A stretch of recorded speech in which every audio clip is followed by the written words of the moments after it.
मुनिहंसस्कृत्यं सन्मानशालिपरिपीतपराकुञ्जं वंशी विभूषितकरानवनीरदात् पीताम्बराधरोबिम्बफलाधरोष्ठात् पूर्णेन्दुसुन्दरमुखादरविन्दनेत्रात् कृष्णात् परं किमपि तत्त्वमहं न जाने। आत्मवितबलधामं हेमशैलाभदेहं दण्डवन्तुषां ज्ञानिनामग्रगण्यं सकलगुणनिधानं वानराणामीशं रघुपतिप्रियभक्तं वातजातं नमामि। शारददारुणारिसमस्वामी रामसूत्रधरेऽन्तर्जामी जेहि परिकृपा करहि जन जानी कलियुग चावहि प्रणो स्वये कृपालु रघुनाथा वर्णो विशदता सुगुणनाथा प्रभु समर्थ सर्वज्ञ शिव सकल कला गुणधाम जो ज्ञान वैराग्य निधि प्रणत कल्पतरुनाम वंदम तुलसी के चरण जिनकी न्योज काज कलिशमुद्र गूढ़ कलख्यो प्रगट्यो शब्द जाज सियावर रामचंद्र की जय। सर्वप्रथम भगवान जो कण कण में व्याप्त है, संपूर्ण सृष्टि जिनके एक कृपा इच्छा संकल्प पर ही सजी हुई है, जिनके रोम रोम में कोटि कोटि ब्रह्मांड आश्रित हैं। हमारे जीवन ये मिट्टी से बने हुए पुतले शरीर में जो एक एक श्वास प्रति श्वास करके जीवन देने की कृपा कर रहे हैं, उस परमात्मा की कृपा दृष्टि अगर टेढ़ी हो जाए तो इस शरीर में एक भी श्वास वापस लौटकर दोबारा नहीं मिलेंगे।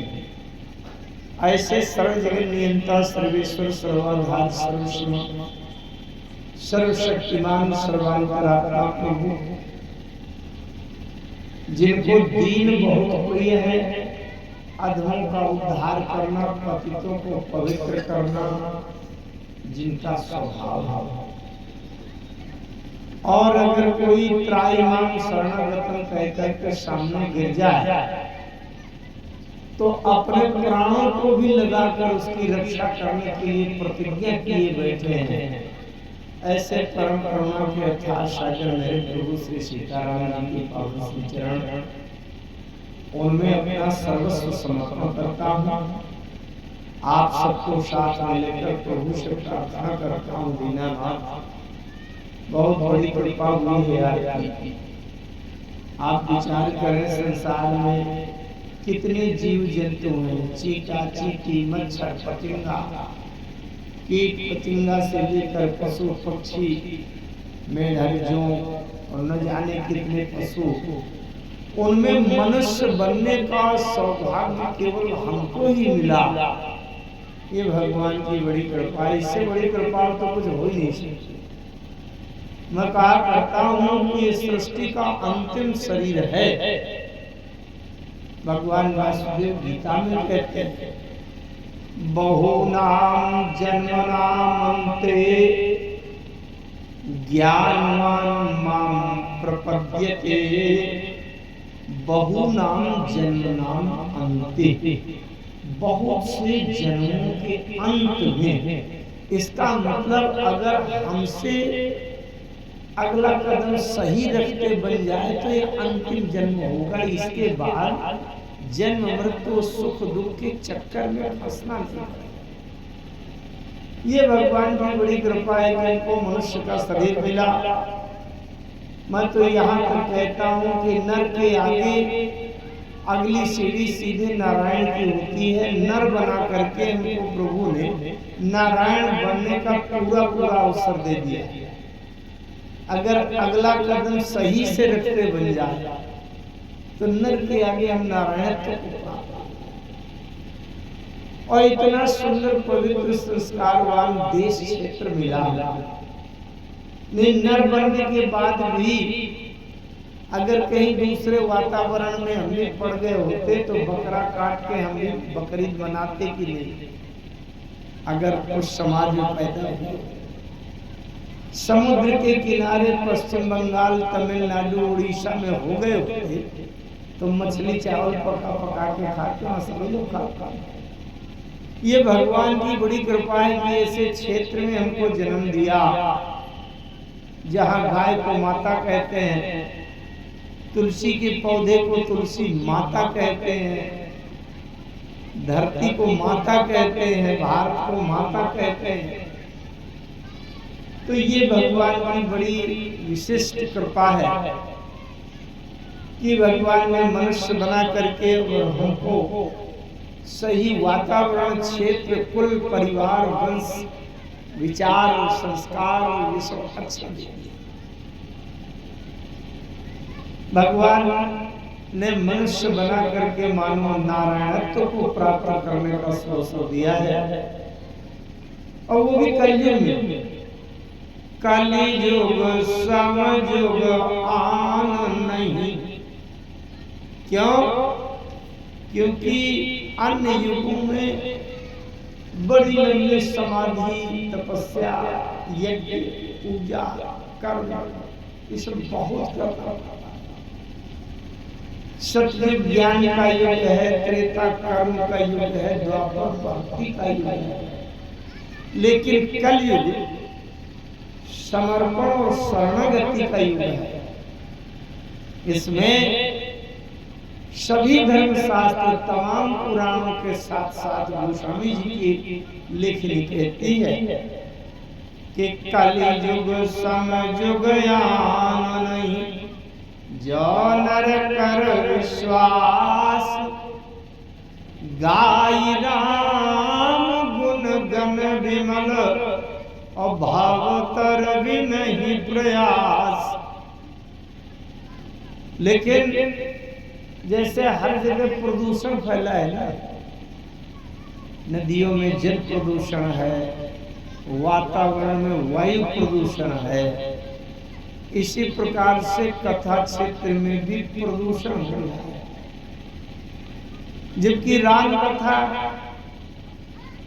किस उद्देश्य से बनाई गई है? भव सागर चाहे पार जो पावा, राम कथा ताकह दृढ़ नावा। लेकिन आजकल मनोरंजन बढ़ाने के लिए, चमत्कार के चक्कर में प्रदूषण इतना फैल गया है कि मूल कथा, कथा का उद्देश्य, कथा के सच्चे भाव गायब है। केवल अपनी कलाकारी का, प्रदर्शन का ये बहुत अधिक इस समय प्रचलन है। भगवान से प्रार्थना करता हूँ, प्रभु दीनानाथ, संसार में मनोरंजन के लिए तो बहुत साधन है, पूरा जीवन भर मनोरंजन है। ऐसी कोई कथा आप हमारे हृदय में, ऐसे कोई विचार, ऐसी प्रेरक बात हमारे हृदय में बता दीजिए अपनी कथा के माध्यम से, कि हमारे हृदय में जो अंधकार भरा है, जीव हृदय तम मोह विषय, उस मोहांधकार के बीच में आपकी कथा से कोई ज्ञान की प्रकाश की किरण जगमगा जाए, कोई ऐसी प्रेरणा मिल जाए जिससे हमारा जीवन बदल जाए, हृदय के विचार बदल जाए, सोच बदल जाए, और संसार में हमारे जीवन का लक्ष्य क्या है, तो अपना लक्ष्य दिखाई पड़ जाए। ये कृपा भगवान ने समर्पण के साथ श्री हनुमान जी भगवान, जिनकी कृपा के बिना राम कथा हो ही नहीं सकती, राम जी ने कहा था जब अपनी कथा लीला संपन्न करके अंतर ध्यान हो रहे थे, तब राम जी ने हनुमान जी से कहा था, हनुमान जब तक सृष्टि रहे तब तक इस धरती में रहना। हनुमान जी ने पूछा क्यों रहूंगा, क्या काम है? बोले तुम न रहोगे तो राम कथा का आयोजन कैसे होगा? यत्र यत्र रघुनाथ कीर्तनम तत्र तत्र कृतमस्तकांजलि। ये हनुमान जी का नियम है। राम कथा का आयोजन होता है, सबसे पहले हनुमान जी आकर के श्रोता बनते हैं। हनुमान जी की कृपा के बिना कोई भी जीव राम जी के पास पहुंच ही नहीं सकता। राम द्वारे तुम रखवारे होत न आज्ञा बिन पैसा है। इसलिए ये करैया सरकार संकट मोचन हनुमान जी भगवान के चरणों में साष्टांग दंडवत प्रणाम की मुद्रा का समर्पण। और अगर हमारे पूज्य पाद जगत गुरु गोस्वामी तुलसीदास जी महाराज ने लेखनी न चलाई होती तो हम जैसे कलयुग के अनपढ़ अशिक्षित न समझ बिल्कुल मलिन बुद्धि वाले लोग, कितने लोग ब्रह्म सूत्र पढ़ते, कितने लोग सांख्य दर्शन की बात समझते, कितने लोग वेदांत सुनते। पढ़ने वाले ही न रहते, सुनना समझना तो बड़ी बड़ी की बात है। इसलिए पूज्यपाद गोस्वामी जी के उपकार को अनदेखा नहीं किया जा सकता। उनके गोस्वामी जी के पाद पद्मों में हजारों हजार प्रणाम निवेदित हैं, समर्पित हैं। आप सब लोग बड़े भाग्यशाली हैं जो हनुमान जी भगवान के चरणों में बैठकर प्रभु की कथा श्रवण करने का परम लाभ ले रहे हैं। और इस आयोजन में भगवान ने श्रेय दिया आदरणीय श्री कपिल देव त्रिपाठी जी, जिन्होंने बड़ा साहस करके भगवान में समर्पण करके इस मंदिर का नवीनीकरण निर्धार किया है। बहुत बड़ा पुण्य कार्य है। और साथ में हमारे परम विद्वान जिनका कि भारतवर्ष के कथा जगत में, कथा क्षेत्र में एक अलग ही प्रकाश है, अलग ही यश है, अलग ही सम्मान है। चाहे वो कथा राम कथा हो या भागवत कथा हो, अन्य पौराणिक कथाएं हो, गीता व्याख्यान हो। मेरे अग्रज बड़े भाई आदरणीय श्री यज्ञेश मिश्र जो इस गांव की करैया की इस धरती से जन्म लेकर और संपूर्ण भारतवर्ष के जितने भी कथा क्षेत्र हैं वो किसी भी प्रदेश में हो, कहीं आपका नाम, आपकी वाणी ऐसी नहीं है कि किसी को पूछना पड़े। निश्चित रूप से आप सब लोग बड़े भाग्यशाली हैं जो उनके सानिध्य में बैठकर कथा सुनते हैं, परिचित हैं, उनके घर के परिवार के हैं। मैं भी उनको हृदय से पूर्ण सम्मान से उनके प्रति नमन वंदन करता हूँ। आप सभी इतनी दूर से, चूंकि इस स्थान से गांव 1-1 किलोमीटर के दूर पर है, 1 किलोमीटर से चल करके समय निकाल कर कथा के लिए आए हैं। ये भगवान की बड़ी कृपा है। बिना कृपा के ये संसार के तमाम प्रकार के काम के उलझनों से किसी को समय ही नहीं मिलता। आइए हमारी माताएं, बहनें, बहू, बेटियां भी बैठी हैं, आप सभी खुश होते हैं, सभी भाग्यशाली हैं। बड़ी अच्छी सुंदर ध्वनि प्रसारण व्यवस्था है हमारे। सब लोग मिलकर के 2 बार भगवान के नाम का संकीर्तन करते हैं, जिससे हमारा मन, बुद्धि और चित्त ये संसार से हट करके कथा में केंद्रित हो जाए और हम कथा से कोई ऐसी सार्थक बात समझ लें। कथा क्यों सुनी जाती है? मैं सबसे पहले एक बात कहा करता हूँ कि ये कथा कहानी नहीं है। कहानी जो होती है वो जब छोटे छोटे हम लोग बच्चे थे तो बूढ़ी माताएं हमारी दादी माँ सुनाया करते थे, एक राजा था एक रानी। अगर ये वो कहानी होती तो इतने परिपक्व वरिष्ठ और इतने आयु के सभी अनुभव को समेटे हुए आप लोग न बैठे हो। ये कहानी नहीं, ये जीवन दर्शन है। सृष्टि में आत्मा और परमात्मा के बीच का रहस्य है, सिद्धांत है, नियम है। अदृश्य को देखने का एक प्रयास है, माध्यम है। इसलिए हम मन बुद्धि चित्त से सावधान होकर के और भगवान की कथा में एकाग्र होने का प्रयास करेंगे। 2 बार भगवान के नाम का कीर्तन करेंगे।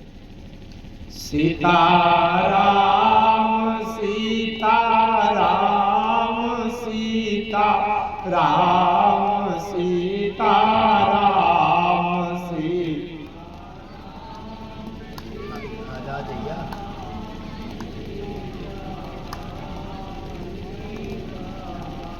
राम सीताराम सीताराम सीताराम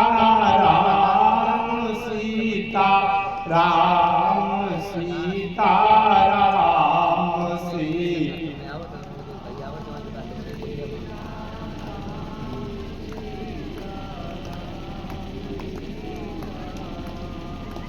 मंगल भवन मंगल हारी सीताराम सीताराम।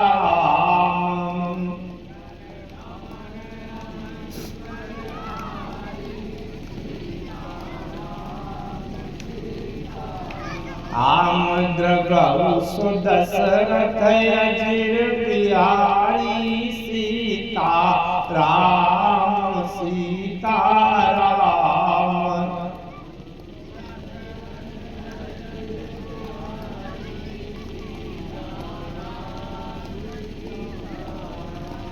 आमहार रघुनंदन प्राण पीते सीताराम सीताराम।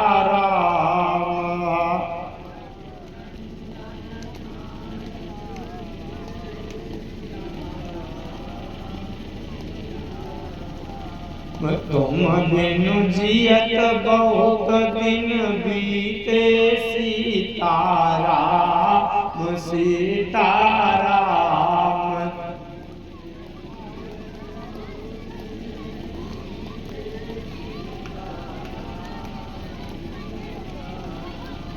मोरे प्रभु तुम गुरु पितु माता सीताराम सीताराम।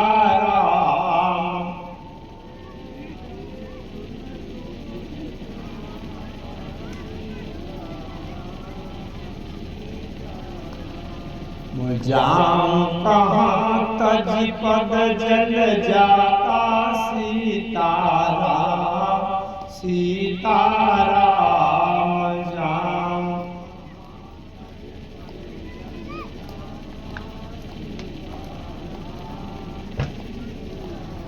आम जय सिया राम जय जय सिया राम सीता राम सीताराम।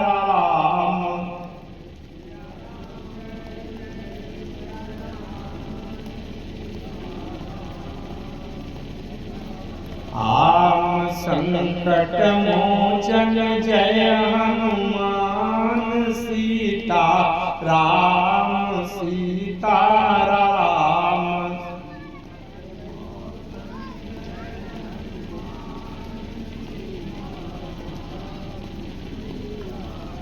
बोलिए भक्तवत्सल भगवान की, श्री राम नाम भगवान की, श्री रामचरितमानस भगवान की, संकट मोचन श्री हनुमान जी भगवान की, पूज्यपाद जगत गुरु स्वामी तुलसीदास जी महाराज की जय जय श्री सीता। बड़ी अच्छी चर्चा चल रही थी।